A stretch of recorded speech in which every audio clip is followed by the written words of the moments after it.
আসসালামু আলাইকুম প্রিয় দেশবাসী, আপনার সবাই ভালো আছেন? এই হলো আমার বাতিজা কামাল, আর এই হলো আমার ব্যাংকের অ্যাডমিট সাহেব। ইনশাল্লাহ আমাদের এলাকাতে খুব জনপ্রিয় মানুষ। আপনার সবাই ওর জন্য দোয়া করবেন যাতে আমরা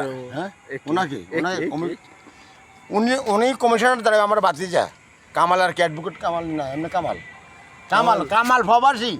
উনি কুয়োতে থাকেন, প্রবাসী কামাল। এই উনি আমার এলাকার মানুষের দান সৎকার করে, আমারও করছে। আর উনি হলে যে ব্যাংকের অ্যাডমিট দেখছেন নি, এই যে দেখছেন নি, ব্যাংকের ম্যানেজার। ও ব্যাংকের ম্যানেজার। আমি তো মনে করছি ব্যাংকের চেয়ারম্যান না এই দেখেন আঙ্গ ব্যাংকের চেয়ারম্যান। ইনশাল্লাহ পয়সা হলে তো অটোমেটিক বোঝা যায়। দেখেন না এই সাদের মানে দেখছেন কি অবস্থা, অনেক পয়সা হলো। তবু সবাই ওনার জন্য দোয়া করবেন, এই আমার এই এলাকার মানুষকে যেন দান সৎ করতে পারে, গরিব দুঃখী মেহনত মানুষের। সালাম দিস। আসসালামু আলাইকুম। হ্যাঁ বুঝছেন, আপনারা সালাম দেন বলে আমার দোয়া করেন না। আপনি কোন আপনাদের মানুষের সাহায্য করতে মানে আমার জন্য দোয়া করেন কোন আমার জন্য সবাই দোয়া করবেন। সাহায্যের কথা কইতেন না, এটাই কইলনি। হ্যাঁ হ্যাঁ দেখছেন, এটা কয়না যদি ঠেকে যায় এগুলো পাবলিকের কাছে আর কি। ভালো থাকেন সবাই।